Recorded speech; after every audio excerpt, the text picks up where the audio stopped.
મુંબઈની અંદર એકવાર યુવક મંડળની સભા હતી અને એમાં સ્વામીશ્રી સાથે પ્રશ્નોત્તરીનો કાર્યક્રમ રાખવામાં આવ્યો હતો. એ બધા પ્રશ્નોની અંદર એક પ્રશ્ન સ્વામીશ્રીને એવો પૂછવામાં આવ્યો હતો કે જગતનું મોટામાં મોટું આશ્ચર્ય શું છે? આવો પ્રશ્ન યુવકોએ રજૂ કર્યો. સ્વામીશ્રીએ આ પ્રશ્ન સાંભળ્યો એટલે બાપાએ મહાભારતનો પ્રસંગ ટાંકી એનો જવાબ આપ્યો. મહાભારતમાં યક્ષ અને યુધિષ્ઠિરનો સંવાદ આવે છે અને એની અંદર આ પ્રશ્ન પૂછાયો છે યક્ષ દ્વારા કે કિમ આશ્ચર્યમ, જગતનું મોટામાં મોટું આશ્ચર્ય શું છે? અને એના જવાબની અંદર યુધિષ્ઠિરે બતાવ્યું છે કે અહની અહની ભૂતાની ગચ્છંતી યમાલયમ શેષાહ સ્થિરત્વમ ઇચ્છંતી કિમ આશ્ચર્યમ અતઃ પરમ. આ મહાભારતનો સંદર્ભ ટાંકીને સ્વામીએ વાત કરી કે મોટામાં મોટું આશ્ચર્ય જગતમાં એ છે કે રોજ હજારો અને લાખો માણસો આ જગતમાં આપણી નજર સમક્ષ મરી જતા આપણે જોઈએ છે. અને છતાં જે બાકી રહેલા લોકો છે આ જગતમાં એ બધા એમ સમજે છે કે અમારે તો અહીં કાયમ માટે રહેવાનું છે. આ જગતનું મોટામાં મોટું આશ્ચર્ય છે. આ વાત તો પ્રસિદ્ધ છે, આપણે ઘણી વાર કથાની અંદર સાંભળેલી છે. પણ પછી સ્વામી એનાથી આગળની વાત કરી. સ્વામી કે એનાથી એક મોટું આશ્ચર્ય તમને કહું. એટલે આ બધાને વધારે આશ્ચર્ય થયું કે હવે કયું આશ્ચર્ય સ્વામી કહે છે? સ્વામી કે એનાથી એક મોટું આશ્ચર્ય તો એ છે કે આ મનુષ્ય દેહ કરીને આ ભગવાન અને આ સંત આપણને મળી ગયા ને એ બહુ મોટું આશ્ચર્ય છે. આપણને સામાન્ય વસ્તુ લાગે છે, પણ જો સ્થિર થઈને વિચાર કરીએ તો ખ્યાલ આવે કે કલ્પના નહોતી કરી આપણે આપણા જીવનમાં કે આટલી મોટી પ્રાપ્તિ આપણને થઈ જશે. શોધવા નથી ગયા આપણે, પણ કૃપાએ કરીને એમને આપણને યોગ આપી દીધો છે. શાસ્ત્રની અંદરથી આપણે અક્ષર પુરુષોત્તમનો સિદ્ધાંત વાંચી વાંચીને સમજ્યા હોઈએ એવું તો નથી કે પછી ઘણું બધું તપ સાધના કે યોગ સાધીને આપણે એવો સાક્ષાત્કાર પ્રાપ્ત કર્યો હોય અને એવી રીતે આપણે પ્રગટ ભગવાનને ઓળખ્યા હોય એવું તો છે જ નહીં. પણ મહારાજે પ્રથમના 24મા વચનામૃતમાં વાત કરી કે પુરુષોત્તમ નારાયણે કૃપાએ કરીને પોતાનું સ્વરૂપ ઓળખાવ્યું છે. તો એમની કૃપાએ કરીને આ પ્રાપ્તિ આપણને થઈ ગઈ, એમનો યોગ આપણને થઈ ગયો. આ ખરેખર બહુ જ મોટી વાત બની ગઈ છે. જેમ નિષ્કાળ સ્વામી કીધું કે કિયા કીડી કરી મેળાપ ભેળો થાવા ભારે ભેદ છે રે, કિયા પૂર્ણ પુરુષોત્તમ આપ કિયા જીવ જેને બહુ કેદ છે રે. હાથી અને કીડીને મિત્રતા કેવી રીતે થાય? કિયા જીવ કિયા જગદીશ જાણો જુજવીએ વાત છે રે. ક્યાં જીવ અને ક્યાં પુરુષોત્તમ નારાયણ. એમનો યોગ આપણને મનુષ્ય દેહ કરીને થઈ જાય બહુ જ મોટું આશ્ચર્ય છે. ને મહારાજે પ્રથમના 78મા વચનામાં વાત કરી કે આ વાત જો સમજાઈ જાય તો આઠે પોર આનંદના સમુદ્રમાં ઝીલ્યા કરે. જો આ સમયમાં આપણને રે ને અખંડ રે, પાછો આપણને લબક જબુ કરે છે, રે છે ને પાછું જતો રહે છે. ગુણાતીતાન સ્વામી એટલા માટે એમની વાતોમાં કીધું કે મહિમા સમજાય છે અને પાછો ભૂલી જવાય છે. મહિમા સમજાય છે ને પાછો ભૂલી જવાય છે. આ આપણી જીવ દશા. તો સ્વામીએ કીધું કે ભૂલી જવાય છે એનો ઉપાય શું? સ્વામીએ કીધું કે 100 વાર વાંચીને સમજે ને તો પછી ભૂલાય નહીં. ઉપાય આ જ છે. વારંવાર મહિમાના વચનો સાંભળી સાંભળીને એની દ્રઢતા આપણે કરવાની છે. તો અત્યારે આપણે આ જે કથા વાર્તા સાંભળી, પ્રસંગો સાંભળી, હેતુ આ જ છે કે ફરી ફરીને આપણે એને વસ્તુની દ્રઢતા કર્યા કરીએ. એને આપણે શ્રવણ, મનન અને નિધિધ્યાસ કહીએ છીએ. અને પછી જયારે સાક્ષાત્કાર થાય તો એ સ્વરૂપ ક્યારેય ભૂલાતું નથી. તો એના માટેની આ પ્રોસેસ છે કે આપણે એમના મહિમાના ગુણગાનને ગાયા કરીને સાંભળ્યા કરીએ. જે ગુણાતીતાનંદ સ્વામીએ પહેલા પ્રકરણની પહેલી વાતમાં પહેલો ઉપદેશ આપ્યો કે ભગવાનને સાધુના મહિમાની વાતો નિરંતર કરવીને સાંભળવી. તો મહિમાની અંદર આપણે સાંભળતા હતા કે આપણે 3 વાતની અંદર બ્રહ્મોપનિષદ ગ્રંથની અંદર લાભ લેવાના છીએ. એક વાત છે કે આ આપણને પ્રાપ્તિ થઈ, પરિચય શું છે સ્વામીશ્રી આપણને પ્રાપ્ત થયા છે એનો. બીજી વસ્તુ એ છે કે પરિચય તો થયો આપણને, પણ આવા મોટા સ્વામી આપણા થયા એ આપણા માટે પ્રાપ્તિ છે. અને પ્રસંગ શું? તો હવે આપણે એમના થવાનો એમનો પ્રસંગ. પરિચય, પ્રાપ્તિ અને પ્રસંગ. એમાં પરિચય આપણે સ્વામીશ્રીના મોઢે સાંભળતા હતા અને આપણે પ્રસંગ ખ્યાલ છે 2002ની સાલમાં સ્વામીશ્રી નડિયાદમાં હતા અને એ વખતે બાપા પાસે ગઝલ રજૂ કરી એવો કોઈ પ્રમુખ સ્વામી શું છે, અને એના જવાબની અંદર સ્વામીશ્રી 3 વાક્ય બોલ્યા હતા કે પ્રમુખ સ્વામી સાધુ છે, ભગવાન સ્વામિનારાયણના ભક્ત છે અને જોગી મહારાજના શિષ્ય છે. આ 3 વાત એ સ્વામી એ વખતે બોલેલા. એમાં પહેલું વાક્ય હજી આપણે સમજવા માટેની કોશિશ કરીએ છીએ. પ્રમુખ સ્વામી સાધુ છે. કેવા સાધુ છે? તો અજોડ સાધુ છે. ગુણાતીતાનંદ સ્વામીના કપાળમાં તિલક કરીને મહારાજ એવું બોલેલા, આ જેવા કોઈ સાધુ નથી ને હું જેવો કોઈ ભગવાન નથી. એવા સાધુ સ્વામીશ્રી છે અજોડ. એ આપણે એમના જીવન દ્વારા સમજતા હતા. તો ગઈકાલે આપણે જોયું હતું કે એમના જીવનની અંદર વર્તનથી સાધુતા છે. બીજું આપણને અંદર દેખાય છે ઇન્દ્રિય નિગ્રહથી સાધુતા છે. આ લોકના સુખની અંદર એમને પ્રીતિ નથી દેખાય છે. ત્રીજી વસ્તુ આપણને દેખાય છે એમને અજાત શત્રુતા. સ્વામીશ્રીને મન કોઈ જ દુશ્મન નથી અને ગમે તેટલો સ્વામીશ્રીનો દ્રોહ કર્યો હોય. વર્ષો પહેલા સ્વામીશ્રી જયારે જેતપુર મંદિરમાં દર્શન કરવા માટે ગયા હતા ત્યારે બહુ કડક શબ્દોમાં, ખરાબ શબ્દોમાં અપમાન કરીને સ્વામીશ્રીને ત્યાંથી કાઢી મૂકવામાં આવ્યા હતા અને સ્વામીશ્રી માટે જેતપુર મંદિરના દરવાજા બંધ કરી દેવામાં આવ્યા હતા. આટલું હળહળતું અપમાન સ્વામીશ્રીનું કરવામાં આવ્યું હતું. હજી ગયા વર્ષનો જ પ્રસંગ છે કે જે સાધુએ સ્વામીશ્રીને અપમાન કરીને કાઢી મૂક્યા હતા એ જ સાધુ માંદા પડ્યા અને એમને બહુ વધારે તકલીફ થઈ ગઈ. એ કોમામાં જતા રહ્યા. હવે એમને કઈ જગ્યાએ ટ્રીટમેન્ટ આપવી એના હરિભક્તોને આ પ્રશ્ન હતો. સ્વામીશ્રી પાસે એમને રજૂઆત કરી અને એમણે કીધું કે બાપા આપણી સુરતની હોસ્પિટલની અંદર એમને ટ્રીટમેન્ટ આપો. સ્વામીશ્રીએ આપણી સુરતની હોસ્પિટલની અંદર મોસ્ટ વીઆઈપી રૂમની અંદર એને ટ્રીટમેન્ટ આપી, ત્યાં રાખ્યા એમને, જેણે સ્વામીશ્રીને અપમાન કરીને કાઢ્યા હતા. આ એમની અજાત શત્રુતા. તો જે એમના માટે આટલું બધું કરતા હોય એના માટે પણ એમના અંતરમાં ક્યારેય ખરાબ થાય એવો સ્વપ્નમાં પણ સંકલ્પ થતો નથી. એ એમની અજાત શત્રુતા છે. સાધુતાનો એક બહુ જ મોટો ગુણ મહારાજે મધ્ય પ્રકરણના 23મા વચનામૃતની અંદર વાત કીધો કે પરમ ભાગવત સંત કોને જાણવા. તો એમાં મહારાજે વ્યાખ્યા એવી કરી કે આપણા બધે જીવ દશાની અંદર છે આપણને શું થાય, કોઈક વખાણ કરીએ ને તો આપણે તરત આમ આનંદમાં આવી જઈએ અને જો ક્યાંક આપણું અપમાન થાય, આપણું ખરાબ દેખાય તો આપણે તરત કરમાઈ જઈએ. આપણને જો સારો કોઈ વિષય પ્રાપ્ત થાય, સારું જોવાનું, સારું ખાવાનું મળે તો આપણને આનંદ થઈ જાય અને જો દેહની અંદર કંઈક રોગ આવે તો આપણે તરત જ એટલા ઉદાસ થઈ જઈએ કે આપણને ક્યાંય ચેન જ ન પડે. તો આપણું બધું ફર્યા કરે છે. મહારાજે કીધું કે સારા વિષયને પામી અને આપણું અંતર હિમ જેવું થઈ જાય છે. ખરાબ અંતરને વિષયને પામીને આપણું મન છે એ લુકની જેમ તપી જાય છે. લુક અને હિમ. જે સંતનું હૃદય, જે સંતનું મન એ સારા વિષયની અંદર ટાઢું નથી થતું અને ખરાબ વિષયમાં ઊનું નથી થતું એને પરમ ભાગવત સંત જાણવા. એમને બધું સરખું. સ્થિત પ્રજ્ઞસ્ય કા ભાષા સમાધિસ્ય કેશવ સ્થિત દેહી કિમ પ્રભાષેત કિમાસીત વ્રજેત કિમ. ગીતાના 2જા અધ્યાયની અંદર અર્જુન શ્રી કૃષ્ણ ભગવાનને પૂછે છે કે સ્થિત પ્રજ્ઞ પુરુષ છે એની વ્યાખ્યા એ શું છે, એ કેવી રીતે ચાલે, કેવી રીતે બોલે, કેવી રીતે ખાય, કેવી રીતે પીવે, એનું આચરણ કેવી રીતનું હોય એ તમે મને કહો. ત્યારે શ્રી કૃષ્ણ ભગવાને સ્થિતપ્રજ્ઞ પુરુષના લક્ષણો કીધા. દુઃખેષ્વનુદ્વિગ્ન મનાહ સુખેશુ વિગત સ્પૃહ વીતરાગ ભય ક્રોધ સ્થિત ધીર મુનિ રુચ્યતે. એમણે વાત કરી કે દુઃખની અંદર જે ક્યારે ઉદ્વેગ પામતા નથી અને સુખની અંદર એ હંમેશા ક્યારેય આનંદ પામી જતા નથી, બહુ ફૂલાઈ જતા નથી, એને સ્થિતપ્રજ્ઞ પુરુષ જાણવા. તો એવા સ્થિતપ્રજ્ઞ પુરુષ, ગીતામાં તો ખાલી લક્ષણ કીધા, અત્યારે આપણે એવા પુરુષના મૂર્તિમાન દર્શન કરીએ છીએ. હકીકત છે. જો કોઈ જુએ ને સ્વામીશ્રીના આખા જીવનનો કોઈ અભ્યાસ કરે ને તો સ્વામીશ્રીના જીવનમાં જેટલા મુશ્કેલીના પ્રસંગો છે ને એના ઉપર જ ગ્રંથો રચાયા છે.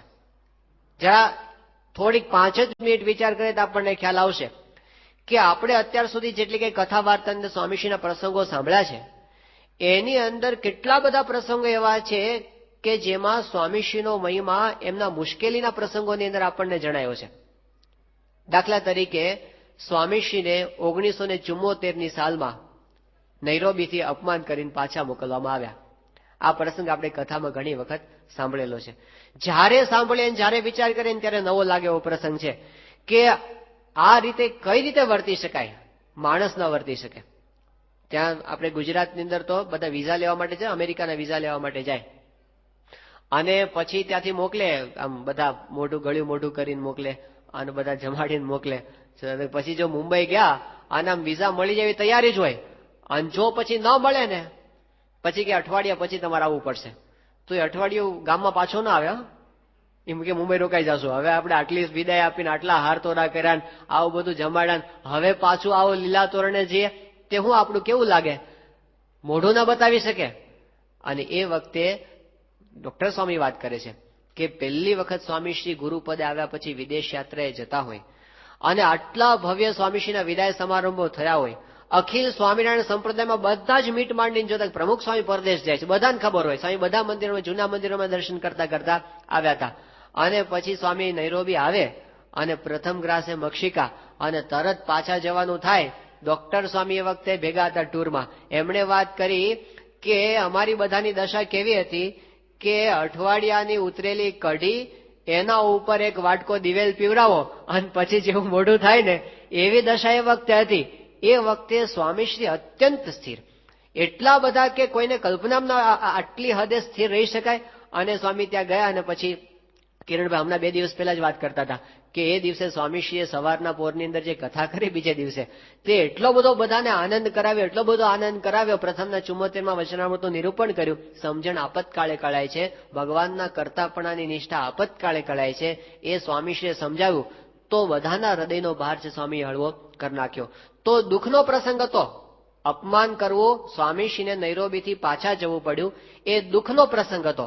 પણ એની અંદર સ્વામીશ્રી જે રીતે વર્ત્યા ને તો અત્યારે એની ગાથાઓ ગવાય છે. 1983માં સ્વામીશ્રીને હાર્ટ એટેક આવ્યો, આ દુઃખનો પ્રસંગ.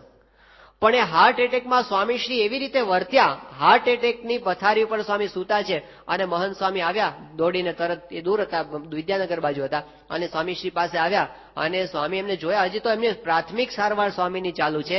સ્વામી કે મહંત સ્વામી માટે મગ બનાવજો. હજી તો એમને વડોદરા ખસેડવાના છે સ્વામીશ્રીને.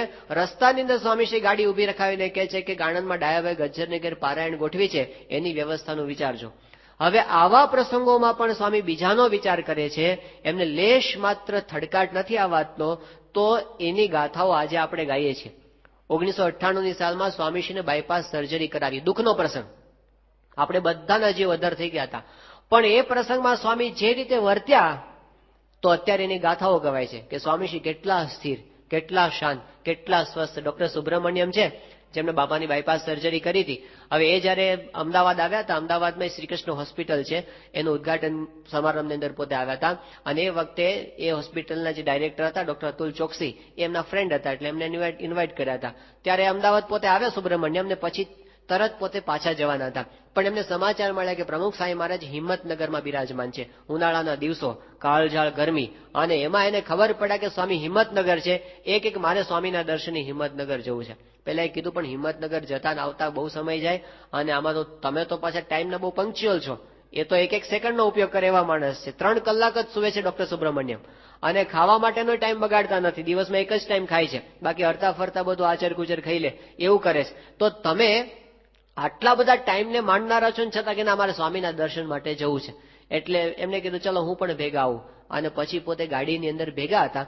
એ લોકો અમદાવાદથી હિંમતનગર જવા માટે નીકળ્યા. અને રસ્તામાં ડોક્ટર ચોકસીએ આમને વાત કરી સુબ્રમણ્યમને કે તમે પ્રમુખ સ્વામીના ખાલી દર્શન માટે આટલો બધો ટાઈમ કાઢો છો, તો પ્રમુખ સ્વામી તમારા માટે કંઈક સ્પેશિયલ હોવા જોઈએ. એટલે એ વખતે સુબ્રમણ્યમે વાત કરી કે ચોકસી તમે પેલું ગીતા તો વાંચો છો ને? એ ગીતા કાયમ વાંચતા હતા, સ્વાધ્યાય પરિવારના પોતે શિષ્ય હતા. એટલે એમને કીધું કે હું ગીતા તો કાયમ માટે વાંચું છું.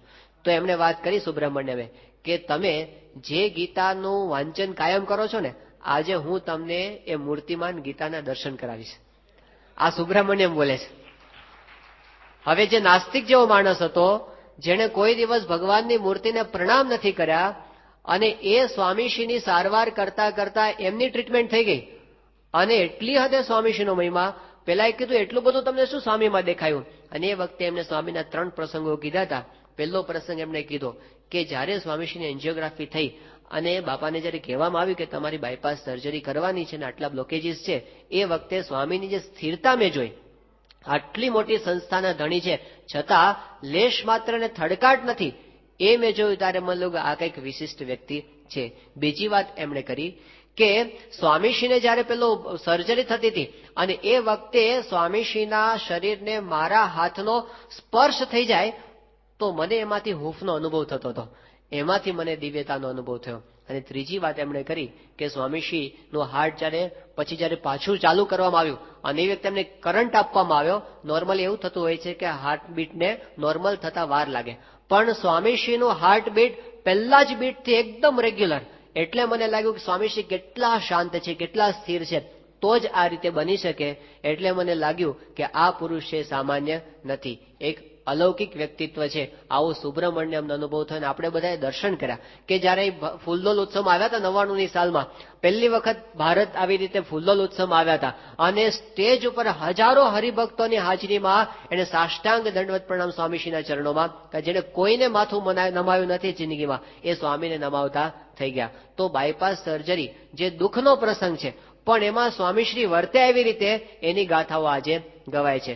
અક્ષરધામ પર આતંકવાદી હુમલો થયો, દુઃખનો પ્રસંગ છે, પણ એ પ્રસંગમાં સ્વામી જે રીતે વર્ત્યા તો આજે એની ગાથાઓ ગવાય છે. કે કેટલી સ્થિત પ્રજ્ઞતા, કેટલી સ્થિરતા, કેટલો ભગવાનમાં વિશ્વાસ, કેટલી અજાત શત્રુતા, કેટલી નિર્મળતા એમના હૃદયની છે, એ બધી વાતો આપણને એ પ્રસંગો ઉપરથી ખબર પડે છે. તો આવા પ્રસંગમાં કઈ રીતે સ્વામી વર્ત્યા એ વિશેષતા છે. બાકી આમ સાધારણ રીતે 1974માં સ્વામી પરદેશ આવ્યા અને એ વખતે એમણે આમ ચમત્કાર કર્યો હોત તો સ્વામી પાછા ફરતા થઈ ગયા હોત, સ્વામીને કોઈ રોકી ન શકે, કારણ કે એમના ઐશ્વર્યથી બધાનું મગજ ફેરવી નાખે, તો એ પણ કરી શક્યા હોત.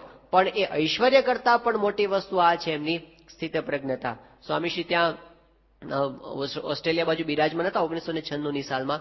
એ વખતનો પ્રસંગ છે કે એ બાજુ મિડલ ઇસ્ટની અંદર એક હરિભક્ત રહે છે બહારીનની અંદર, એનું નામ છે લલિતભાઈ ભટ્ટ. હવે એમને બાપાને ફોન કર્યો તો એમને કીધું હતું કે સ્વામીશ્રી અહીંયા આગળ મને તકલીફ એક બહુ મોટી ઊભી થઈ. સ્વામી કે શું થયું છે? કે હું અહીંયા આગળ આવ્યો ને આમ તો સેટ થઈ ગયો છું અહીંયા આગળ, પણ અહીં આગળની ગવર્મેન્ટના કાયદાઓ હમણાં બદલાયા, એટલે એક હારે એને એવો કાયદો કર્યો છે કે હજારો લોકોના એક સાથે વિઝા કેન્સલ થઈ ગયા છે. એટલે હવે હું તો એ સેટ થઈ ગયો છું, મારા દીકરા વ્યવસ્થિત રીતે ભણે છે, મારી નોકરી ધંધો બધું સારું છે, અને આ બધું છોડીને મારે દેશમાં પાછું જવું પડે એ પરિસ્થિતિ છે. હવે મેં પ્રયત્ન તો કર્યો ત્યાં આગળ વિઝા લેવા માટે, અને હું જે ત્યાં લેબર ઓફિસર પાસે પોતે જઈને એમને પોતે આ રજૂઆત કરી અને એને ફાઇલ પણ રજૂ કરી કે મને વિઝા એક્સટેન્ડ કરી આપે. પણ પેલા ઓફિસર હતા એમને ફાઇલ ચેક કરી અને રીતસર ગાજ કરી દીધો કે આની અંદર તમારે જરૂરી ડોક્યુમેન્ટ્સ નથી અને તમે આ કેટેગરીની વિઝાને લાયક નથી, એમ કરીને પાછા આપી દીધા. હવે જે પ્રકારના ડોક્યુમેન્ટ્સ એ લોકો માંગતા હતા એ તો કોઈ રીતે લલિતભાઈ મેળવી શકે એમ હતા જ નહીં. એટલે એમને હવે તો પાછા જવું પડે એવી પરિસ્થિતિ હતી. બાપાને ફોન કર્યો કે સ્વામી શું કરું, કઈ સમજાતું નથી. સ્વામી કે તમે ફરીવાર જજો અને ત્યાં મહારાજને પ્રાર્થના કરશું, સારું થશે. હવે ફરીવાર એના ઓફિસર પાસે જવાનું કેવી રીતે બને? પણ સ્વામીના વચનમાં વિશ્વાસ, એની એ ફાઇલ લઈને એના ઓફિસર પાસે પાછા પોતે ગયા, ફરી પછી એપ્લાય કર્યું અને અજમાનની અંદર જે પેલા ઓફિસર પાસે જઈને એમણે ફાઇલ રજૂ કરી. હવે આ એમને પોતે ફેક્સની અંદર પોતાના હાથે લખેલો પ્રસંગ છે. એ કહે છે કે હું ત્યાં આગળ જઈને ઉભો રહ્યો પેલા ઓફિસરની બારી પાસે, દિવસ છે, રાત નથી, અને જાગ્રત અવસ્થા છે, સ્વપ્ન અવસ્થા નથી, અને હું જોઉં છું કે એ ઓફિસરની પાછળ સાક્ષાત પ્રમુખ સાહેબ મહારાજ પોતે વિરાજમાન છે, ઉભા છે, પોતે આવે છે ત્યાં, અને પેલા ઓફિસરનો હાથ પકડીને સ્વામીએ સ્ટેમ્પ માર્યો, ત્યાં આગળ સ્ટેમ્પ મરાવ્યો, અને પછી પેલા ઓફિસરે સાઇન કરી અને એમના જે ફાઇલ હતા એ ક્લિયર કરી દીધા. અને આશ્ચર્યની વાત તો એ છે પેલા ઓફિસરે કીધું કે તમારું કામ થઈ ગયું છે. એને પેલા 50 દિનારની ફીસ લેવાની હોય ને એ પણ ન લીધી, અને કે જાઓ બરું પૂરું થઈ ગયું, અને આ નીકળી ગયા ત્યાંથી. એને કીધું સ્વામી તમારો ખૂબ ખૂબ આભાર. હવે વિચાર કરો, ત્યાં બેઠા બેઠા સ્વામી કોક હરિભક્તનો એક નાનો કામ કરવા માટે આવી રીતે બીજા સ્વરૂપે જઈને આવું ઐશ્વર્ય વાપરે છે. તો એ જ કામ સ્વામી 1974માં કરી શક્યા હોત. ત્યાં આગળ સ્વામીને અટકાવવામાં આવ્યા અને જેના મગજ હતા સ્વામી ફેરવવાના હતા ફેરવી દીધા હોત તો ન થઈ જાત. પણ એના કરતા પણ મોટું કામ સ્વામી આ કરી બતાવ્યું કે પોતે આટલી સ્થિત પ્રજ્ઞતાથી પોતે વર્તી બતાવ્યું. આ 6 અબજની વસ્તીમાં સ્વામીશ્રીની અજોડતાને પુરવાર કરે છે. તો આવી સ્થિત પ્રજ્ઞતા એ સ્વામીશ્રીના જીવનની અંદર વિશેષતા આપણને દેખાય છે. તો ગમે તેવા પ્રસંગો હોય એમાં સ્વામીશ્રી આ રીતે વર્તી શકે છે. અને કેટલા હળવા ફૂલ, કેટલા એ આપણને દેખાડે છે. કર્તવ્યમ એવ કર્તવ્યમ પ્રાણે કંઠગતેરપી, અકર્તવ્યમ નૈવ કર્તવ્યમ પ્રાણે કંઠગતેરપી. આપણે કરવાનું નથી કરી શકતા, નથી કરવાનું કરવા માંડીએ છીએ, એનું કારણ ઘણી વખત એ હોય છે આપણી સ્થિરતા નથી હોતી. સ્વામી ગમે એવા વિકટ સંજોગોમાં પણ જે કરવાનું હોય એ જ કરે છે.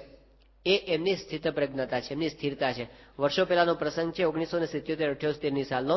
સ્વામીશ્રી પોતે ગરડાની અંદર બિરાજમાન હતા અને મૂળ તો જૂના મંદિરે સ્વામી દર્શન કરવા બહારથી આવ્યા અને સીધા જૂના મંદિર લક્ષ્મીવાડીએ દર્શન કરવા માટે ગયા હતા. પછી આપણા મંદિર આવવાના હતા. હવે એ વખતે એ દરમિયાન એક એવો પ્રસંગ બની ગયો હતો સંપ્રદાયની અંદર કે જૂના સંપ્રદાયની અંદર મણિભાઈ નામના એક વ્યક્તિનું ખૂન થયું હતું. અને આ મણિભાઈ હતા એ પોતે ઘણી વખત એવી પત્રિકાઓ છાપતા જેમાં આપણા સંપ્રદાયની વિરુદ્ધ ઘણું બધું લખતા હતા. એ મણિભાઈનું ખૂન કોઈક રીતે અંદરો અંદર કાવા દેવામાં થયું હશે અને એને લીધે એક એવું ષડયંત્ર રચાયું કે આ મણિભાઈના ખૂન કેસનો આરોપ પ્રમુખ સાહેબ પર નાખવો. અને એવું તો થઈ શકે કારણ કે આ સ્વામીની વિરુદ્ધ લખતા હતા અને એનું ખૂન થયું હતું એટલે પ્રમુખ સ્વામીએ જ કરાવ્યું હશે. આવી રીતે વાત ઉડાડવામાં આવી અને એ માટેના રીતસર પ્રયત્નો ઘણા બધા ચાલુ થયા અને આવું બધું ચાલતું હતું એટલે વાતાવરણ ઘણું બધું એને લીધે ભારે હતું. એ દરમિયાન સ્વામીશ્રી ગરડાની અંદર હતા અને લક્ષ્મીવાડીએ સ્વામી પોતે પ્રદક્ષિણા કરતા હતા અને ત્યાં જ પોલીસની જીપ આવી. એ જીપમાંથી ઇન્સ્પેક્ટર ઉતર્યા અને ઇન્સ્પેક્ટરે ઉતરીને કીધું પ્રમુખ સ્વામી કોણ છે? એટલે બધાને થયું કે અત્યારે શું આ બધું? એટલે સ્વામી પાસે વાત પહોંચી કે બાબા આવી રીતે આવે છે. સ્વામી કે શું છે?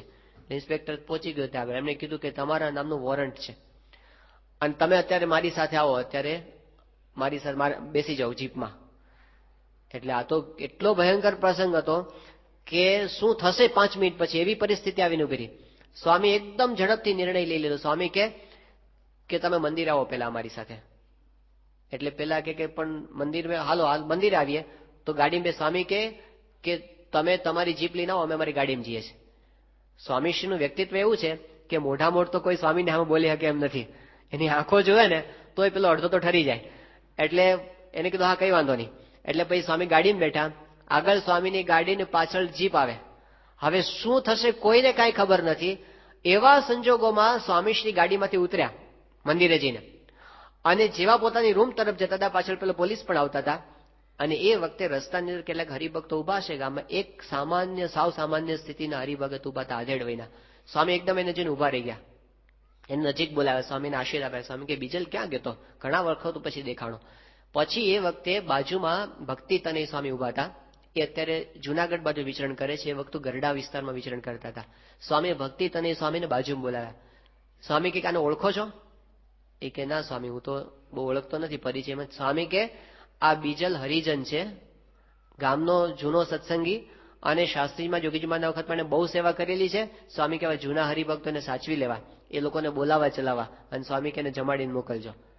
હવે વિચાર કરો, જ્યારે હજી પેલું પોલીસનું શું થશે 5 મિનિટ પછી નક્કી નથી. અને સ્વામી એ વખતે એને જે કરવાનું છે ને એ તો કરવાનું એમનું ચાલુ જ છે. પછી તો સ્વામી રૂમની અંદર ગયા, પેલા પોલીસ પણ પાછળ ગયા. પછી તો ધડાધડ એ વખતે ગુજરાતના ચીફ મિનિસ્ટર બાબુભાઈ જસભાઈ પટેલ હતા, એમને ફોન થયો. એ વખતે ગૃહમંત્રી હતા, એમને ફોન થયો. હવે પેલો તો પોલીસ ધ્રુજવા માંડ્યો કે આ તો બધું ઉપરથી વાત ચાલે છે. અને હકીકતમાં વોરંટ નકલી હતું, સાચું વોરંટ નહોતું. પૈસા ખવડાવીને નકલી વોરંટ ઉભું કરવામાં આવ્યું હતું અને ઉપરથી તપાસ ચાલુ કે આ બધું વોરંટ શું છે. ત્યારે એ લોકોએ તપાસ કરીને કીધું કે આવું તો કઈ છે જ નહીં, આ ખોટી બાબત છે, આવું કોઈ વોરંટ કાઢવામાં આવ્યું નથી. તો પેલો પોલીસ તો બિચારો હાવ ઢીલો કેસ જેવો થઈ ગયો હતો. સ્વામી એને બોલાવ્યો અને પછી એ વખતે સ્વામીએ કીધું તમે ચિંતા ન કરતા. પ્રસાદ આપ્યો સ્વામી, બાપા કે આને પણ જમાડીને મોકલજો. તો સ્વામીને જે કરવાનું હોય ને એ ટાઈમે કરી શકે છે. લેશ માત્ર પોતાની સ્થિરતા ગુમાવતા નથી. એ એમની સ્થિત પ્રજ્ઞતાનું દર્શન. આપણે તો એવા ગાંગા થઈ જઈએ ને કે હાલું કઈ હુજે જ નહીં, હું કરવું ને હું ન કરવું. પણ આ સ્થિત પ્રજ્ઞ પુરુષની વ્યાખ્યા છે, એમના જીવન પરથી આપણને ખ્યાલ આવે. તો ક્યારે સન્માનની અંદર પોતે છલકાઈ જતા નથી, અપમાનની અંદર ક્યારે અકળાઈ જતા નથી. હમણાં સ્વામીશ્રી દિલ્હીની અંદર 2 વર્ષ પહેલા હતા અને 1.5 વર્ષ પહેલા અને ભવ્ય ઉદઘાટન સમારોહ થયો અક્ષરધામ. આમાંથી કેટલાકે પ્રત્યક્ષ દર્શન કર્યા છે, કેટલાકે ટેલિવિઝનની અંદર કે વિડીયોની અંદર જોયું છે. પણ એ સમારંભ સંપ્રદાયના ઇતિહાસની અંદર ન થયો હોય એવો ભવ્ય સમારંભ હતો કે સ્વામીશ્રીની એક બાજુ ભારતના રાષ્ટ્રપતિ બેઠા હોય, બીજી બાજુ ભારતના પ્રાઇમ મિનિસ્ટર બેઠા હોય, અને બીજું ભારતના મુખ્ય વિરોધ પક્ષના નેતા બેઠા હોય, અને 160 દેશોની અંદર આમ જીવંત પ્રસારણ થતું હોય, અને ચારે બાજુ જય જય, એટલી દિવ્યતા દિવ્યતા દિવ્યતા અને ભવ્યતા એ બધી દેખાતી હતી. હવે એ દિવ્ય સમારોહ થયો અને ચારે બાજુ આનંદ આનંદ થઈ ગયો. એ કરીને સ્વામીશ્રી ત્યાંથી કલકત્તા ગયા. અને એ દરમિયાન સ્વામીશ્રી પોતે એક દિવસ કલકત્તાની અંદર, થોડા દિવસ પછીનો જ પ્રસંગ છે, અને એક પત્ર વાંચતા હતા. નવસારી બાજુના એક કાકાનો કાગળ હતો, અને સ્વામી કાગળ પેલા ધર્મચરણ સ્વામીએ વાંચવા કોશિશ કરી, બરાબર સમજાણું નહીં. પછી સ્વામીએ વાંચવા કોશિશ કરી, બહુ ઉકેલવા પ્રયત્ન કર્યો, પણ એ એવું ગડબડવાળું લખ્યું હતું ને કે શું લખ્યું છે સ્વામી કઈ સમજી શક્યા નહીં. એટલે સ્વામીએ કાગળ લખ્યો, મોકલ્યો. એ કાગળ સ્વામી ધર્મચરણ સ્વામીને આપ્યો.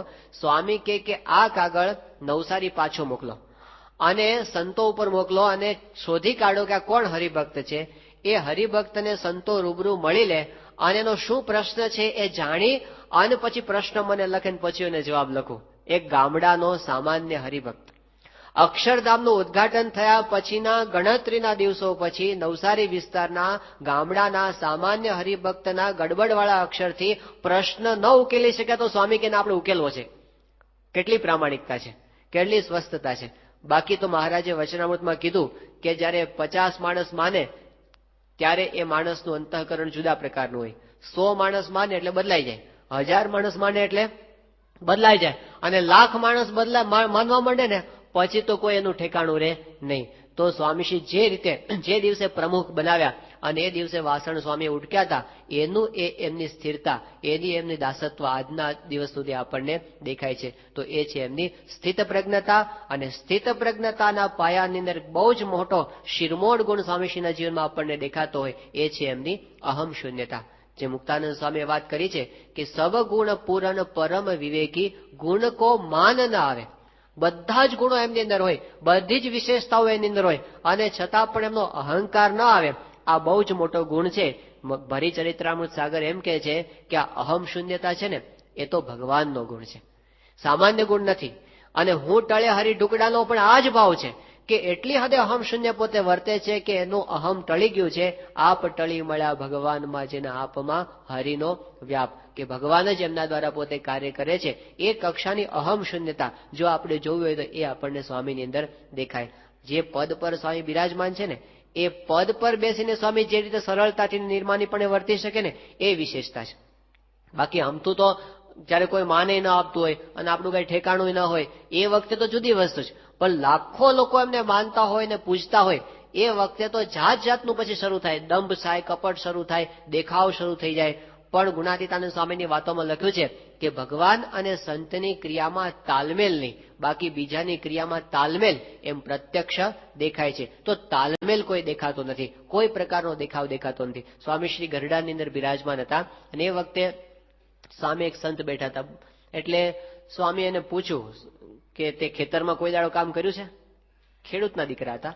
એટલે સ્વામી પૂછ્યું, પણ એ તો નાની ઉંમરે સાધુ થઈ ગયા હતા. કે સ્વામી મેં કોઈ દાડો ખેતરમાં કામ તો કર્યું નથી, પણ ખેતરે ભાત દેવા જવાનું થાય એવી રીતે ખેતરે જવાનું થતું. એટલે સ્વામી એકદમ હસવા. સ્વામી કે હું પણ નાનો હતો ત્યારે ખેતરે જતો હતો, પણ આપણે કોઈ દાડે કામ કર્યું નથી. સ્વામી કે આપણે ભાત દેવા જઈએ, એવું સાધારણ કામ કરીએ. પછી સ્વામી એક વાત બોલ્યા. સ્વામી કે તુંય ઢોરા ચારતો આવ્યો છું, હું ઢોરા ચારતો આવ્યો છું. હવે આ શબ્દ બોલાય આ જગ્યાએ કે હું ઢોરા ચારતો આવ્યો છું. હવે જે અક્ષરધામના પુરુષ, લાખો લોકો એમને ભગવાનના સ્વરૂપ તરીકે માને છે અને પૂજે છે કે અનાદિના પુરુષ છે, પણ છતાં પણ પોતાના વિશે આવું કુત્સિત બોલી શકવું અને પછી બીજાની સાથે કમ્પેરિઝન કરવી. સ્વામીશ્રી બોચાસણની અંદર હતા, અને એ વખતે વિદ્યાનગરથી એક યુવકને લઈને એમના પિતાશ્રી આવ્યા હતા. વિદ્યાનગરમાં એ છોકરો છાત્રાલયમાં ભણતો હતો, મૂળ અમરેલીનો, અને એમના પિતાશ્રી રમેશભાઈ હતા, સત્સંગી હતા, રમેશભાઈ સરવૈયા. આ છોકરાનું નામ હતું શશિકાંત. એટલે એ દીકરાને લઈને આવ્યો સ્વામી પાસે ને કીધું કે બાપા અમારો છોકરો છે 11મા ધોરણમાં વિદ્યાનગર છાત્રાલયમાં એને ભણવા માટે મૂક્યો છે, પણ એને છે ને ઘર બહુ યાદ આવે છે અને બહુ રડ્યા કરે છે આખો દિવસ, અને કે મારે ત્યાં ભણવું નથી એવું કીધા કરે છે. આવું થતું હોય છે જયારે પહેલી વખત ઘરથી બહાર છૂટા પડીને જવાનું થાય એટલે બધું યાદ આવતો હોય. સ્વામી પાસે એની ફરિયાદ કરી એમને કે બાપા આવું થાય છે. સ્વામીએ છોકરાને સમજાવવા માંડ્યા શશિકાંતને. સ્વામી કે જો આપણે શરૂઆતમાં કોઈ દાડો ઘરેથી બહાર ન નીકળ્યા હોય ને, અને પહેલી વખત બહાર નીકળવાનું થાય ને એટલે શરૂઆતમાં એવું થાય, પછી સ્વામી કે ધીમે ધીમે કોઠે પડી જશે. પછી સ્વામી કે હું જયારે નવો નવો સાધુ થયો ને ત્યારે પેલા થોડા થોડા ગમતું નહોતું. એને હોમ વીકનેસ કહેવાય. શું સમજો? સ્વામી હોમ સિકનેસ કહેવા માંગતા હતા, પણ સ્વામી કે એને હોમ વીકનેસ કહેવાય. એટલે શરૂઆતમાં થોડો સમય યાદ આવે, પછી છે ને સ્વામી કે ભૂલાઈ જશે બધું. મને ભૂલાઈ ગયું, તને ભૂલાઈ જશે. હવે આવું કેવું? સ્વામી શ્રી આટલા મોટા ધર્મગુરુ, 11માં ભણનારો છોકરો, અને એને એવું કહેવાય કે હું પણ સાધુ થયો ને ત્યારે મને શરૂઆતમાં ઘર યાદ આવતું હતું. આવું કે કેવું લાગે? કેટલી હદ સુધી સ્વામી નીચે આવે છે પોતાની કક્ષાએથી, તો એ સમજાવે છે લેશ માત્ર એમને પોતાની સ્થિતિનો અહંકાર નથી કે પોતે કઈ જગ્યાએ બેઠા છે. સામાન્યમાં સામાન્ય થઈને વર્તે. બાળક સાથે પણ સામાન્ય થઈ શકે છે. સ્વામીશ્રી ત્યાં જયારે વડોદરા પધારતા 1994-95 સાલની આસપાસ, એ વખતે સ્વામીશ્રીના લાડકા બે બાળકો હતા. એકનું નામ હતું ભગવત અને બીજાનું નામ તિલક.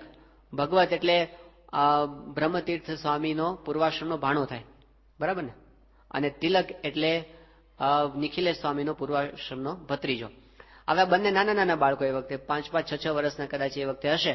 પણ સ્વામી જ્યારે જ્યારે પધારે ને ત્યાં, તો એ વખતે આ બંને બાળકો મોટેથી પ્રમુખ સ્વામી મહારાજ અમૃત મહોત્સવની જય બોલાવે.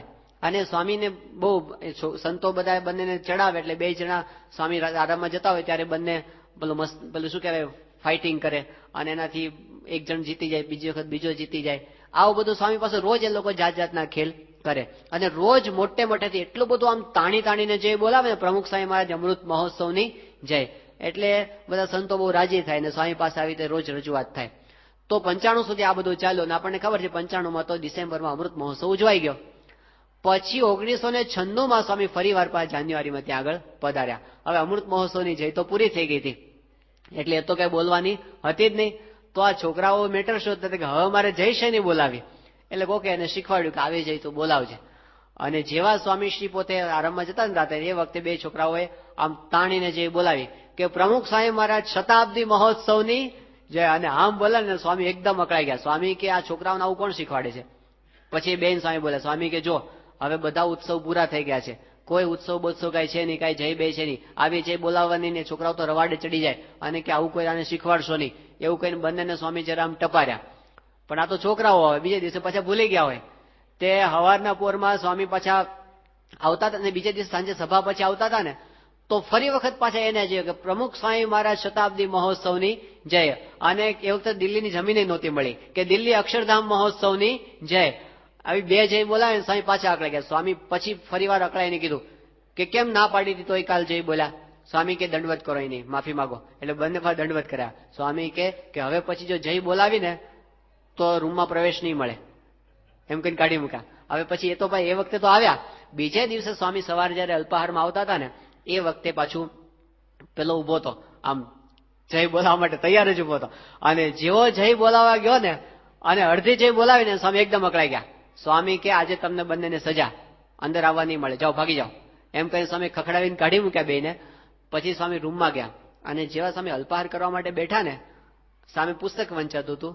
અને પુસ્તક, હવે સ્વામીશ્રી પોતે આમ બેઠા ખરા, પણ ખબર પડી ગઈ કે સ્વામી છે ને મજા આવતી નથી સ્વામીને. અને પુસ્તક પાછું બાળ સ્નેહી વંચાતું હતું.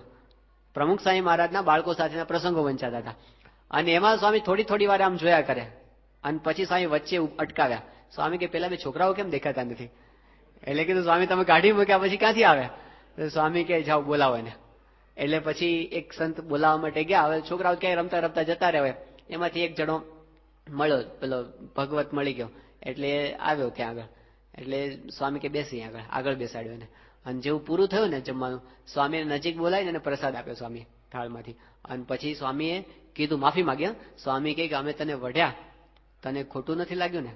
જો ખોટું લાગ્યું હોય તો માફ કરજે. હા, એમ કરીને સ્વામીએ પેલા બાળકની માફી માંગી. પછી સ્વામી સાંજે સભામાંથી આવતા હતા ને, તો સાંજે તિલક દેખાડ્યો સ્વામીને. સ્વામી એની બાજુમાં બોલાવ્યો. સ્વામી કે કેમ, ક્યાં જતો રહ્યો? તો કે બાપા તમને કીધું જતો રહ્યો. સ્વામી કે અમે તને વઢ્યા, તને ખોટું લાગ્યું હોય તો તું માફ કરજે, ખોટું ન લગાડતો. એમ કરીને બંને છોકરાઓને જાતે સ્વામીએ પોતાની સાથે લિફ્ટમાં પાછા લીધા. અને ઉતારામજીને ફરીવાર સ્વામીએ બંનેને પાછો પ્રસાદ આપીને રાજી કર્યા. એક નાનો બાળક. હવે આપણે યાદ આવે છે કોઈ દાડો કોઈ બાળકની માફી આપણે માગી હોય? અને આવો તો સહેજે આમ સાધારણ રીતે આપણે લોકોને ખખડાવી નાખતા હોઈએ છીએ. પણ આટલા મોટા સ્થાને બિરાજ્યા પછી નાના બાળકની પણ માફી માગી શકે છે સ્વામી, એ એમની અહમ શૂન્યતા છે.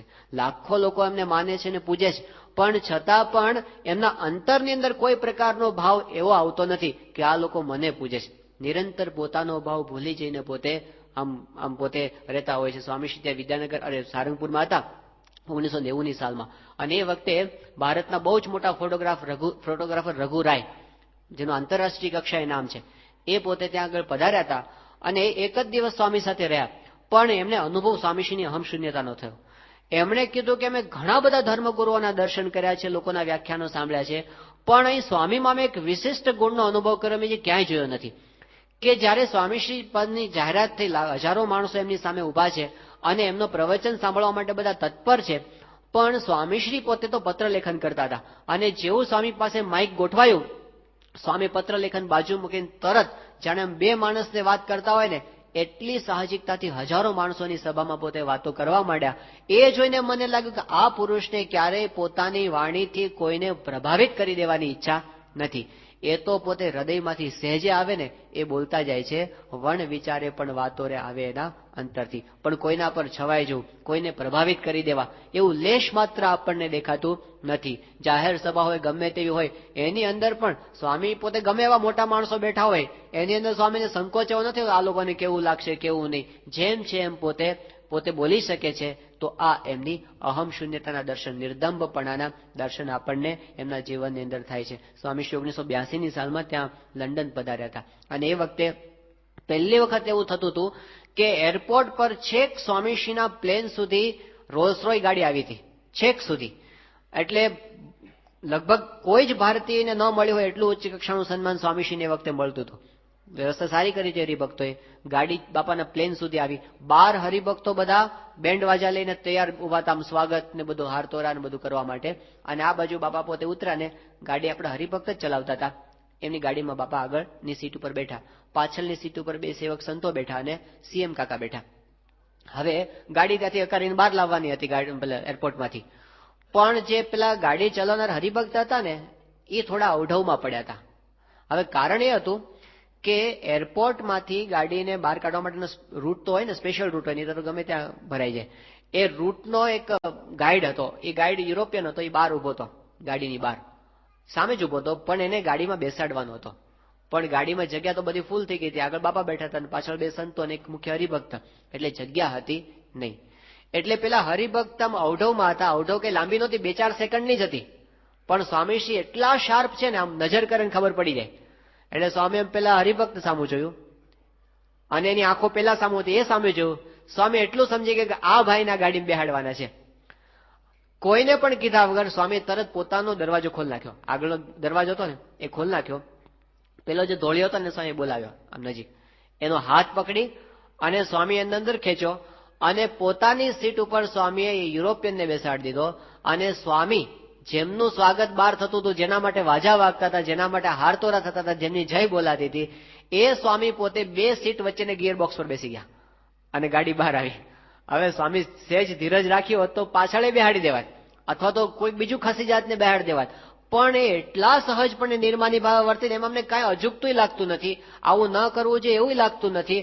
અને ફટ દઈને બીજાને ખબર પડે પેલા સ્વામીને ખબર પડી જાય છે અને કટ દઈને પોતે વળી અને નિર્માનીપણે વર્તી શકે છે. આ એમની અહમ શૂન્યતા છે. તો જેમને સન્માનની અંદર મારું સન્માન થાય છે એવો ભાવ નથી, એ યોગી બાપાને, એ પ્રમુખ સાહેબ યોગી બાપાને આપણે જાણીએ છીએ કે જયારે આમ યોગી બાપાનું સન્માન થતું હોય અને લોકો તાળીઓ પાડે, યોગી બાપાએ તાળીઓ પાડતા, એમને ખબર જ નહોતી કે મારું સન્માન થાય છે.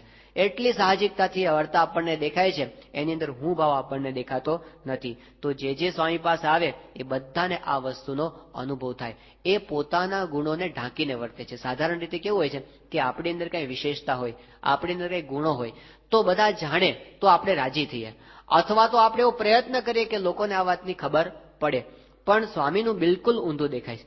એ પોતાની જેટલી વિશેષતાઓ છે, ગુણો છે, ઐશ્વર્ય છે, સામર્થ્ય છે, સતત ઢાંકીને વર્તે છે. 85ની સાલમાં સ્વામી ત્યાં લંડનમાં હતા અને બાપાની સુવર્ણતુલા થઈ હતી અને એ વખતે જબરજસ્ત ઐશ્વર્ય સ્વામીએ બતાવ્યું હતું કે હરિભક્તોએ વાત કરી કે બાપા આખા લંડન ઉપર ધોધમાર વરસાદની આગાહી છે અને આટલું બધું આમ આ વરસાદ જામ્યો છે અને એમાં આપણે તો સ્ટેડિયમની અંદર ઉત્સવ રાખ્યો છે, તો આપણો તો આખો ઉત્સવ ફેલ જશે. સ્વામીએ કીધું કે મહારાજને પ્રાર્થના કરીએ છીએ, કંઈ થશે નહીં. અને ઐશ્વર્ય તો એવું વાપર્યું સ્વામીએ કે એક્ઝેક્ટલી એલીપેલીમાં એટલા ના કઈ જગ્યાએ હતો, QPR સ્ટેડિયમમાં, કે એટલા સ્ટેડિયમના એટલા ભાગની અંદર જ વરસાદ નહીં, અને ચારે બાજુ વરસાદ વરસાદ ને વરસાદ. હવે એ તો બધા છક થઈ ગયા કે શું સ્વામીશ્રી ઐશ્વર્ય આપ્યું ને સામર્થ્ય વાપર્યું. સ્વામીશ્રી જયારે દેશમાં પાછા આવ્યા અને એ વખતે મુંબઈની અંદર સ્વાગત સભા હતી, અને એની અંદર બ્રહ્મવિહારી સ્વામીએ આ પ્રસંગ કીધો કે સ્વામીશ્રીએ સુવર્ણ તુલા મહોત્સવને સફળ બનાવવા એવું ઐશ્વર્ય વાપર્યું, એટલા ભાગમાં જ વરસાદ નહીં અને ચારે બાજુ વરસાદ વરસે. આ વાત સ્વામીશ્રીની જયારે થતી હતી અને વચ્ચેથી સ્વામી બોલ્યા, સ્વામી કે આ પરચાની વાત કરે છે. સભામાં સ્વામી કે આ પરચાની વાત કરે છે, પણ એને એ ખબર નથી કે અહીં ભારતમાં વરસાદ નહોતો થતો, અને આપણે કેટલી બધી પ્રાર્થનાઓ કરી લંડનની અંદર બેઠા બેઠા, તોય વરસાદ પડ્યો નહીં. સ્વામી કે એ પરચાની વાત તો કરતા નથી. હવે ઊંધું કરી નાખ્યું. હાવ સ્વામી, લોકોને હજી તો અહોભાવ થાય થાય થાય ત્યાં તો સ્વામી એના ઉપર છેકો મારી દીધો કે આપણે તો આટલું બધું કરીએ, આપણું ગધાર્યું ક્યાં કઈ થાય છે, નહીતર એ દેશમાં વરસાદ આપણે ન વરસાવી દે તો લોકોને, બાકી કેવું હોય છે ચેલાને તૈયાર કરતા કે આપણે કેજો પરચે એકાદ બે તો લોકોને મહિમા સમજાય. પણ સ્વામી તો સતત પોતાની જેટલી વિશેષતાઓ ઐશ્વર્ય સામર્થ્ય દાબીને વર્તે છે. 2003ની સાલમાં સ્વામીશ્રી સારંગપુરમાં હતા. શાસ્ત્રીજી મહારાજના શ્રાદ્ધનો મહોત્સવ હતો, અને આપણને ખબર છે કે શાસ્ત્રીજી મહારાજ શ્રાદ્ધના દિવસે સ્વામી સંતોને બધાને દૂધપાક પીરસતા હોય છે. એટલે એ વખતે બાપાએ બધા સંતોને સારી પેઠે બધાને દૂધપાક પીરસ્યો, અને પછી સ્વામી પોતે જમવા માટે બિરાજમાન થયા. સામે સંતો બધા બેઠા હતા દર્શન કરવા માટે. હવે બધા સંતોના મનમાં એમ હતું કે બાપાને દૂધપાક આપણે પીરસીએ. સ્વામી તો આપણને ખબર છે કે બહુ જ અલ્પ ગ્રહણ કરતા હોય છે, મિષ્ટાન એક ચપટી લે અને દૂધપાક જેવું હોય તો ખાખરો બોળીને ખાતા હોય. એટલે બધાનું ના સ્વામી આજ સારી રીતે દૂધપાક જમે તો સારું, એવું બધા પણ કોણ આપે. એટલે પછી બધાએ તૈયાર કર્યા, સિદ્ધેશ્વર સ્વામીને આગળ કર્યા, તમે જાઓ. પછી એ ઉભા થયા. સ્વામીશ્રીના થાળમાં વાટકીમાં દૂધપાક હતો, અને એ સ્વામીના હાથમાં એમને આપ્યો, લો બાપા આપ્યો. અને સ્વામીએ દૂધપાકની વાટકી હાથમાં લઈને મોઢે માંડી. હવે આ તો પહેલી વાર બન્યું હશે કે સ્વામી પોતે વાટકી મોઢે માંડે ને આટલો દૂધપાક પીએ, અને વ્યવસ્થિત રીતે સ્વામી આમ અડધી મિનિટ સુધી સ્વામી ગટગટાવ્યો દૂધપાક. એટલે બધા બહુ જ ખુશ થઈ ગયા. સંતોએ તાળીઓના ગડગડાટથી આખું વધાવી દીધું, જય જયકાર થઈ ગયો. સ્વામીએ વાટકી પછી પાછી મૂકીને પછી નોર્મલી બાપા જે રીતે ભોજન લેતા હોય છે એ રીતે પૂરું થઈ ગયું. આ વાત એ દિવસે તો પૂરી થઈ ગઈ. પણ અઠવાડિયા પછી શું થયું કે આપણી સંસ્થાનું ઓડિયો વિઝ્યુઅલ ડિપાર્ટમેન્ટ છે એ બધી આવી ઉત્સવોની કેસેટો પ્રકાશિત કરતા હોય છે.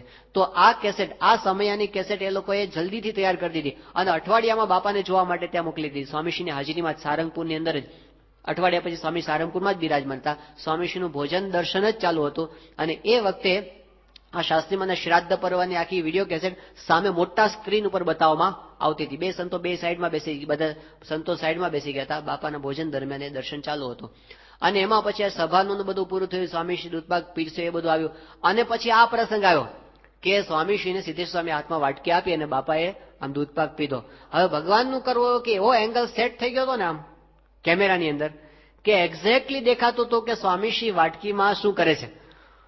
તો હકીકતમાં શું હતું ખબર છે, કેમેરામાં એક્ઝેક્ટલી દેખાતું હતું સ્વામી દૂધપાક પીતા જ નહોતા, ખાલી ખાલી મોઢું હલાવતા હતા.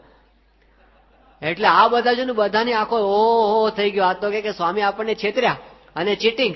અને બધા સંતો બોલવા માંડ્યા. સ્વામી એકદમ નીચું જોઈ ગયા, શરમાઈ ગયા. સ્વામી કઈ બોલ્યા નહીં.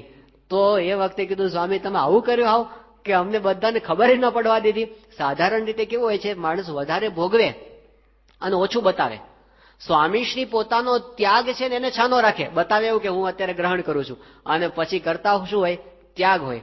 આપણે સાધારણ રીતે શું કે ઓછો ત્યાગ હોય ને વધારે ત્યાગ બતાવીએ. એમની અંદર આટલો બધો છે છતાં પણ પોતે બીજાના, આ તો વિડીયો કેસેટ આવી પકડાઈ ગયો એટલે બાકી કોઈને ખબર ના પડે, કોઈને ક્યારેય ખ્યાલ ના આવત. પણ એ રીતે પોતે વર્તે છે, પોતાના ગુણોને કાયમ માટે ઢાંકીને વર્તે. આપણું તો કેવું હોય, આમ દાખલા તરીકે આપણને એવું ગમતું હોય કે આપણે વધારે પુરુષ પ્રયત્ન કરીએ છીએ, મહેનત કરીએ છીએ, એવું કોઈ આપણા વખાણ કરે તો આપણને ગમે. આ સહજપણે the deepest feeling of every human being is the craving to be appreciated. કોક એપ્રિશિએટ આપણને કરે, આપણને ગમતું હોય, એટલે સહજ એવી ક્રિયાઓ થતી હોય. કોઈ આપણને પૂછે કે રાતના તો તમે બહુ સેવા કરી ની, રાતના બહુ મોડે સુધી તમે કાલ રાતે જાગ્યા હતા. એટલે આપણે રાતના 12:30 સુધી જાગ્યા હોય તો આપણે કહીએ હા રાત્રે તો બહુ મોડું થઈ ગયું હતું, 12:30 1 વાગી ગયો હતો. શું કહીએ આપણે? 12:30 1 વાગી ગયો હતો. અને પછી કે ઓહ આજ સવારે તમે બહુ વહેલા ઉઠી ગયા નહીં, આજ તો એકદમ વહેલા તમે સેવાની અંદર પરવારીને આવી ગયા હતા, તે બહુ વહેલા ઉઠી ગયા હતા. તો આપણે 4:30 વાગે ઉઠ્યા હોય ને તો શું કે ખબર છે, હા તો બહુ વહેલા હોય, 4 4:30 ઉઠી ગયો હતો. આમ સવારે આમ વહેલું જતું રહે અને રાત્રે છે ને આમ પાછા જતું રહે. તો તો ખબર પણ ન પડે, આટલી સાહજિકતાથી આ બધું થતું હોય છે. એની અંદર સત્પુરુષ એક એવા છે કે જે પોતાના વધારે ગુણ હોય એને ઢાંકીને વર્તે, પોતાની વિશેષતાઓને ક્યારેય પ્રગટ થવા દેતા નથી. તો એ એમની અંદર આપણને દેખાય. 1990ની સાલમાં સ્વામીશ્રી અડધી રાત્રે જાગી એકાંતની અંદર પ્રાર્થના કરતા હતા કે ગુજરાતની અંદર વરસાદ વરસે. એ તો સેવક સંત જાગી ગયા એટલે ખબર પડી, બાકી ન જાગ્યા હોત તો ખબર પડત નહીં. અને એવું બન્યું હશે, કેટલી વખત સ્વામી રાત્રે જાગી જાગીને પ્રાર્થનાઓ આપણા માટે કરી હશે, પણ આપણને શું ખબર? જો સેવક સંત જાગી જાય તો ખબર પડે, ન જાગે તો ખબર પડે નહીં. સારંગપુરમાં સ્વામીશ્રી પ્રમુખ પદે આવ્યા પછીનો પ્રસંગ છે. જલજીણીનો ઉત્સવ પૂરો થયો પછી ભર બપોરે સ્વામીશ્રી એકલા સંડાસ બાથરૂમ સાફ કરતા હતા. પાછળના બાથરૂમ તો હતા, સંડાસ હતા, અને સ્વામી પોતે સાફ કરતા હતા. તો બપોરે 2:30 વાગે એમના સેવક હતા એ વખતે પોતે પહોંચી ગયા અને એમણે જોયું, ત્યારે એમને ખબર પડી કે સ્વામીશ્રી તો આવી રીતે સંડાસ સાફ કરે છે. પછી એમને સ્વામી મદદની અંદર લીધા. તો આ તો એ પોતે ગયા એટલે ખબર પડી, જાગી ગયા બપોરે અને ત્યાં જોવા માટે ગયા. ન ગયા હોત તો ખબર પડત નહીં. તો એમનામાં કેટલા ગુણો હશે જે પોતે સદાય ઢાંકીને વર્તતા હશે અને આપણને ક્યારેય એની ખબર પડવા દેતા હશે નહીં. તો સત્પુરુષની વિશેષતા આ છે, પોતાના ગુણોને ઢાંકીને વર્તે, પોતાની મહત્તાને પ્રકાશિત થવા ન દે. એટલે જે કોઈ એમના સંબંધમાં આવે બધાને એમની અહમશૂન્યતાનો અનુભવ પહેલી નજરે થાય છે. ડોક્ટર કુરિયન બહુ જ બુદ્ધિશાળી માણસ, એનડીડીબીના પોતે એક વખતના ચેરમેન અને આખા ગુજરાતની અંદર શ્વેત ક્રાંતિ લાવનારા માણસ, મોટા મોટાને ગાંઠે ને એવો પાવરફુલ માણસ. પણ એ ડોક્ટર કુરિયન એ સ્વામીશ્રી પાસે આવ્યા હતા અને વિવેક સાગર સ્વામી સ્વામીશ્રીનો મહિમા કહેતા હતા. એ વખતે ડોક્ટર કુરિયનને એમણે કીધું કે સ્વામીશ્રીની અંદર છે ને કોઈ પ્રકારનો અહંકાર નથી.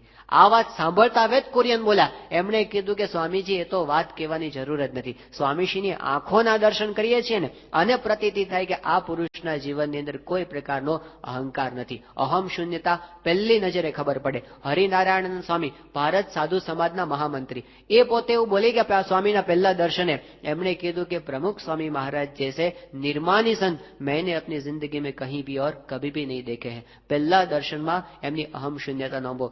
બિલ ક્લિન્ટન એ જયારે સ્વામીશ્રીને પહેલી વાર માયામીની અંદર મળ્યા 2000ની સાલમાં, અને પછી 2 વર્ષ પછી સ્વામીશ્રીને પોતે ગાંધીનગરની અંદર મળ્યા અને એ વખતે એમને વાત કરી કે મેં જે સ્વામીના પહેલી વખત દર્શન કર્યા ત્યારે મેં સ્વામીની આંખોમાં જોયું, ત્યારે મને એવો અનુભવ થયો હતો આ પુરુષ હંમેશા બીજાને આગળ કરે છે, પોતે કોઈને દબાવ આગળ આવતા નથી, હંમેશા બીજાને આગળ કરે છે.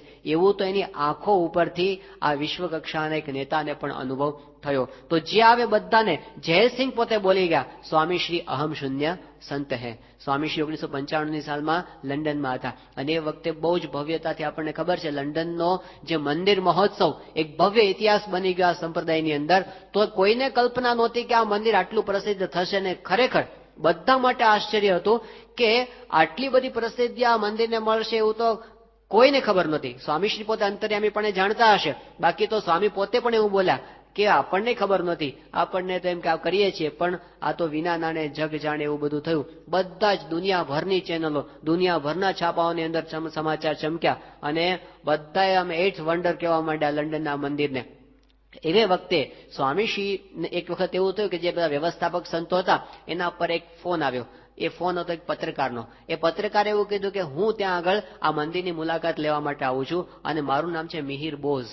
મિહિર બોઝ પોતે સુભાષચંદ્ર બોઝના ભત્રીજા થાય, જે ભારતના એક વખતના ક્રાંતિકારી, અને અત્યારે આંતરરાષ્ટ્રીય કક્ષાના પત્રકાર છે મિહિર બોઝ. અને એનું નામ સાંભળ્યું ને એટલે વ્યવસ્થાપકો બધા એકદમ આમ એલર્ટ થઈ ગયા, કારણ કે આ માણસ છે ને બહુ થોડુંક વિચિત્ર છે એનું વલણ. કારણ કે બધા ધર્મગુરુઓને મળી અને પછી શું કરે કે એનું બધું આમ નેગેટિવ છાપવું અને એને આમ હાઇલાઇટ કરવું, એમાં લોકોને આનંદ આવતો હોય છે. અને આવું કંઈક બતાવવું હોય તો પત્રકારો તો જે લખવું હોય એ લખી શકે, કોણ પછી હાચા ખોટાની તપાસ કરવા માટે જાય. એટલે એવો આ માથાભારે માણસ છે. આગા ખાનની ઊંઘ એને હરામ કરી નાખી હતી. આ મિહિર બોઝે કીધું હું આવું છું. એટલે સંતોએ પૂછ્યું તમે ક્યારે આવો છો? એટલે એમને કીધું કે હું છે ને આવીશ પણ તમને મળીશ નહીં, હું મારી રીતે મંદિર એક સાધારણ મુલાકાતી તરીકે હું આવીશ અને મારી રીતે બધું મંદિરને બધું જોઈશ અને પછી મારે પ્રમુખ સ્વામી મહારાજને મળવું છે અને મારે એમની મુલાકાત લેવી છે. એટલે આ તો વધારે ટેન્શન, ગમે તેમ ખણખોદ કરશે ખૂણામાં જઈને.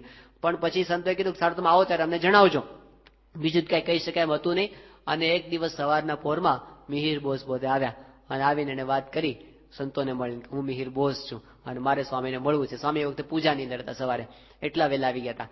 એટલે એમને કીધું કે મારે સ્વામીને ક્યારે મળવાનું? તો સંતોએ કીધું કે આપણે પૂછી લઈએ સ્વામીશ્રીની ક્યારે અનુકૂળતા છે. હવે આ વ્યક્તિના મનમાં એવી છાપ હતી કે આ તો આંતરરાષ્ટ્રીય કક્ષાના સંત છે, લાખો માણસો દેશ પરદેશમાં એને માને છે, આટલા બધા મંદિરો જે પુરુષે કર્યા છે એ એટલા પ્રભાવશાળી પુરુષ છે, તો એના તો કેટલા બધા પ્રોટોકોલ હોય, એવું એના મનમાં છાપ હતી. એનો કેટલો બધો ભપકો હોય, કેવા ઠાઠમાઠ હોય. આવી બધી છાપ લઈને એ ભાઈ પોતે પત્રકાર આવ્યા હતા અને એમણે વાત કરી કે મારે સ્વામીને મળવું છે. આ બાજુ સંતોએ કીધું કે હમણાં તમને મુલાકાતનો સમય આપી દઈએ. અને સ્વામીશ્રી જયારે પોતે આમ પૂજા પછી નીકળતા હતા અને ત્યાં ફોયરમાં જ સ્વામીશ્રીને આ વ્યવસ્થાપક સંતે વાત કરી કે સ્વામી એક પત્રકાર મળવા માટે આવ્યા છે, મિહિર બોઝ એનું નામ છે, અને આપને મળવા માટે માગે છે, તો ક્યારે બોલાવાય? સ્વામી કે અત્યારે બોલાવો.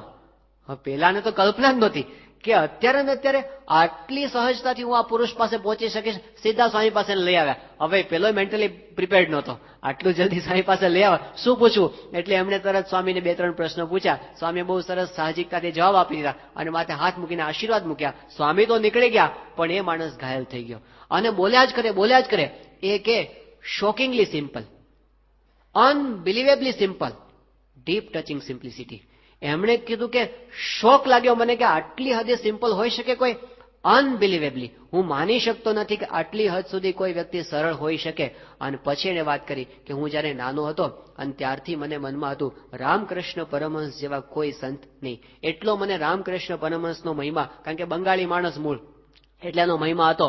પણ આજે મને સાક્ષાત રામકૃષ્ણ પરમહંસ દેવના દર્શન થયા હોય એવી અનુભૂતિ થઈ. આ બહારનો માણસ પહેલા દર્શને સ્વામીની અહમ શૂન્યતાથી ઘાયલ થઈ જાય છે, તો એ ભગવાનનો ગુણ છે. તો સત્પુરુષની અંદર એમની જે સાધુતાનો એક મોટો ગુણ છે એ છે એમની અંદર લેશ માત્ર માન નથી, અને એટલે એ બધાને માન પાછા પોતે આપી શકે છે. પોતે સન્માનથી નિર્લેપ રહે અને બીજા બધાને પોતે માન આપી શકે છે. એ સાધુતાનો બહુ જ મોટો ગુણ છે. તો પ્રમુખ સ્વામી મહારાજ સાધુ છે એટલે કે આવા અહમ શૂન્ય છે. અને બીજું પરિચય સ્વામીશ્રી પોતે આપ્યો કે પ્રમુખ સ્વામી શું છે? ભગવાન સ્વામિનારાયણના ભક્ત છે. હવે ભગવાન સ્વામિનારાયણના ભક્ત કીધા તો આપણે એવો જ પરિચય આપણે આપતા હોઈએ છીએ ને કે અમે પણ ભક્ત છીએ. ને ભક્ત શબ્દ એટલો બધો સસ્તો છે ને, કોકને બહુ ખબર ન પડતી હોય ને, આમ વ્યવહારમાં બહુ સૂઝ ન હોય, બહુ ભાન ન પડતું હોય, તો આપણે શું કહીએ? આ ભગત છે. આપણે એને પણ ભગત કહીએ. સ્વામી જે અર્થમાં કહે છે કે પ્રમુખ સ્વામી કોણ છે? ભગવાન સ્વામિનારાયણના ભક્ત છે. એ ભક્ત એટલે ઉત્તમ ભક્ત. એ ભક્ત એટલે ગુણાતીત સત્પુરુષ. એની વાત પોતે કરી છે. શ્રીજી મહારાજે જે ધર્મામૃત સંતોના નિયમ માટે મહારાજે ઉદ્બોધ્યું છે, એની અંદર પહેલો નિયમ, ત્યાગીનો પહેલો નિયમ ત્યાગ નથી બતાવ્યો, પણ ત્યાગીનો પહેલો નિયમ ભક્તિ બતાવ્યો છે. ત્યાગીનામ પરમો ધર્મ શ્રી કૃષ્ણે ખિલ કારણે ભક્તિ એકાંતિકી નિત્યમ તન્માહાત્મ્યાવબોધયુક્ત. સાધુનો મોટામાં મોટો ધર્મ ભગવાન પ્રત્યેની ભક્તિ છે. તો એ ભક્તિ આપણને સ્વામીશ્રીના જીવનની અંદર સાંગોપાંગ દેખાય છે. ઈષ્ટદેવ પ્રત્યે કેટલી ભક્તિ, કેટલી બધી. એમને આમ રોમ રોમની અંદર આપણને ભક્તિનો અનુભવ થાય. ગુણાતીતાનંદ સ્વામી આજથી 200 વર્ષ પહેલા એવું બોલ્યા હતા, સ્વામી કે અમે તો હજારો ક્રિયા કરાવીએ, પણ આંખ મીચીને ઉઘાડીએ એટલી પળ જો મહારાજની મૂર્તિનું વિસ્મરણ થાય તો અમારું તાળવું ફાટી જાય. ત્યારે સ્વામીને કીધું કે સ્વામી આટલી બધી ક્રિયા તમે કરાવો અને છતાં પણ તમે અખંડ ભગવાનમાં વૃત્તિ રાખવા તો કેવી રીતે બની શકે? ત્યારે ગુણાતીતાનંદ સ્વામીએ કીધું કે માછલું છે એ જે કાંઈ ક્રિયા કરે ને એ બધી જળમાં રહીને જ કરે. જળની બહાર નીકળે તો માછલું પોતે જીવી શકે નહીં. તો માછલું હાલે ચાલે ક્રીડા કરે એ બધું જેમ પાણીની અંદર રહીને કરે, એમ અમે તમામ ક્રિયાઓ મહારાજની મૂર્તિમાં રહીને કરીએ છીએ. એને મૂકીને તો કોઈ ક્રિયા કરતા નથી. આ જ વાક્ય સ્વામીશ્રી પોતે વર્ષો પહેલા બોલેલા મુંબઈની અંદર. સ્વામી કે અમે દેશ પરદેશમાં ફરીએ પણ ભગવાનની મૂર્તિને મૂકીને તો કોઈ કામ અમે ક્યારેય કરતા નથી. અખંડ એમનું અનુસંધાન. 1994માં સ્વામી લંડનમાં હતા અને સવારે પૂજા કરતા હતા. બાપાની પૂજા પૂરી થઈને એક સાવ નાનો બાળક સ્વામી પાસે આવ્યો અને એમણે કીધું કે સ્વામી તમે કેટલી માળા કરી પૂજાની અંદર? તમે કેટલી માળા કરી? સ્વામી કે અમે તો અખંડ માળા કરીએ છીએ. આવું સ્વામી બોલ્યા. પછી સ્વામી કે તું કેટલી કરે? એ કે બાપા હું તો નથી કરતો. સ્વામી કે તું 1 માળા રોજ કરજે. તો સ્વામી પોતે બોલી ગયા અખંડ માળા કરું છું, એ હકીકત છે અને એનો અનુભવ કરેલો છે. ડોક્ટર કિરણભાઈ દોશી આગળ હાજર છે. 1981ની સાલમાં ખંભાલા હિલ હોસ્પિટલની અંદર સ્વામીશ્રી પેલા ટ્રીટમેન્ટ લેતા હતા અને એ વખતે સ્વામીશ્રીને ઓપરેશન કરાવ્યું, પોતે ત્યાં આગળ સારવાર લેતા હતા અને એ વખતે સ્વામીશ્રી આરામમાં હતા અને એ દરમિયાન એમને સ્વામિનારાયણ સ્વામિનારાયણ સ્વામિનારાયણ એવો અવાજ સંભળાવા માંડ્યો અને એમણે પોતે અવાજની દિશામાં જોયું તો સ્વામી તો પોતે પલંગની અંદર સૂતા હતા. સુષુપ્તિની અંદર હતા સ્વામી પોતે, પણ એ વખતે પણ સ્વામીશ્રીના અંગમાંથી સ્વામિનારાયણ મહામંત્રનો ઘોષ, સ્વામિનારાયણ મંત્રનો અવાજ સંભળાતો હતો. જેને રોમ રોમની અંદર ત્રણેય અવસ્થાની અંદર મહારાજનું ભજન થયા કરે છે. આ સ્વામીશ્રીની એવી સ્થિતિ છે. સ્વામીશ્રી એકવાર ગોંડલમાં બિરાજમાન હતા અને એ વખતે સભાની અંદર આવતા હતા. જ્ઞાનપ્રિય સાહેબ પોતે કથા કરતા હતા અને એમાં કથાની અંદર પોતે વાત કરતા હતા કે પ્રમુખ સ્વામી મહારાજ છે એ જે કાંઈ ક્રિયા કરે છે, હાલે છે, ચાલે છે, ઉઠે છે, બેસે છે, બોલે છે, ખાય છે, પીવે છે, એ જે કાંઈ ક્રિયા કરે છે આ તમામ ક્રિયાઓની અંદર એનું વાક્ય જે અધૂરું હતું અને ત્યાં સ્વામી સ્ટેજ ઉપર આવી ગયા. તો એમ બોલે કે આ તમામ ક્રિયાઓની અંદર તો સ્વામી કે ભગવાન જ છે, ભગવાન જ છે, ભગવાન જ છે. આ સ્વામી પોતે વાક્ય પૂરું કર્યું. તેની તમામ ક્રિયાઓની અંદર અખંડ ભગવાન છે. તો એ એમની ભક્તિ છે. એમને બધે જ ભગવાનના દર્શન થાય છે. નારદ ભક્તિ સૂત્ર લઈ આવો કે શાંડિલ્ય ભક્તિ સૂત્ર લઈ આવો કે જેટલા કાંઈ ભક્તિ વિશેના ગ્રંથો લઈ આવો, એના જે કાંઈ આદર્શો હોય એ બધા આપણને સ્વામીની અંદર મૂર્તિમાન દેખાય છે. એની વિશેષ વાતો છે આપણે ક્રમશઃ હવે પછીના દિવસોની અંદર જોઈશું. શ્રી સ્વામિનારાયણ ભગવાનની